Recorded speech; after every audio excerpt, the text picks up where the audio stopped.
পঞ্চায়েত নিয়োগ 2026-এর বেশ কিছু নিয়মাবলী। 2026 সালে পশ্চিমবঙ্গের গ্রাম পঞ্চায়েত স্তরে বিভিন্ন শূন্যপদে নিয়োগের প্রক্রিয়া শুরু হয়েছে। পঞ্চায়েত ও গ্রামোন্নয়ন দপ্তরের অধীনে এই নিয়োগের জন্য একটি নির্দিষ্ট পোর্টাল চালু করা হয়েছে। এই ভিডিওতে নিয়োগ সংক্রান্ত বিস্তারিত তথ্য দেওয়া হলো। পশ্চিমবঙ্গের সব জেলার পঞ্চায়েত কর্মী নিয়োগের আবেদন এবং তথ্যের জন্য wbprms.in মানে West Bengal panchayat recruitment management system পোর্টালটি ব্যবহার করতে হবে। প্রধান পদসমূহ ও শিক্ষাগত যোগ্যতা। বিভিন্ন পদের জন্য শিক্ষাগত যোগ্যতা আলাদা হয়। গ্রাম পঞ্চায়েত কর্মী অন্তত অষ্টম শ্রেণী উত্তীর্ণ হতে হবে।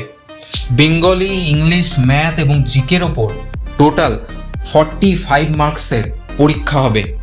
গ্রাম পঞ্চায়েত সহায়ক মাধ্যমিকে অন্তত 50% মার্কস পেতে হবে।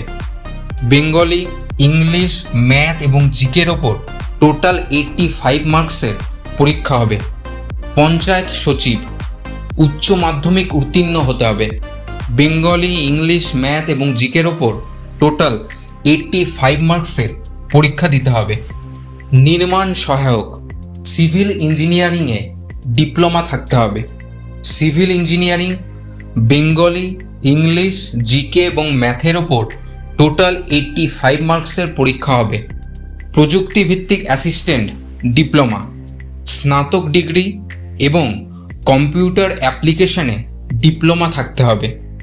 বেঙ্গলি, ইংলিশ, জিকে এবং ম্যাথের ওপর টোটাল 85 মার্কসের পরীক্ষা দিতে হবে। অ্যাকাউন্টস ক্লার্ক বা ক্লার্ক কাম টাইপিস্ট মাধ্যমিক উত্তীর্ণ এবং টাইপিংয়ে দক্ষতা থাকতে হবে। বেঙ্গলি, ইংলিশ, জিকে এবং ম্যাথের ওপর টোটাল 85 মার্কসের পরীক্ষা দিতে হবে। বয়সসীমা সাধারণদের ক্ষেত্রে মানে জেনারেলদের ক্ষেত্রে 18 থেকে 40 অবধি, কিন্তু রিসেন্টলি মুখ্যমন্ত্রী জানিয়েছেন সাধারণদের ক্ষেত্রে বয়সসীমা হবে 45 বছর অবধি। সংরক্ষিত বিভাগ এসসি, এসটি, ওবিসি রাজ্য সরকারের নিয়ম অনুযায়ী বয়সের ছাড় প্রযোজ্য হবে। বিস্তারিত জানার জন্য wbprms.in এই ওয়েবসাইটটি ভিজিট করুন। তো এই ছিল পঞ্চায়েত নিয়োগ 2026 সংক্রান্ত বেশ কিছু গুরুত্বপূর্ণ তথ্য। আমাকে শোনার জন্য অসংখ্য ধন্যবাদ। প্লিজ এই চ্যানেলটিকে সাবস্ক্রাইব করুন। Thank you. জয় হিন্দ।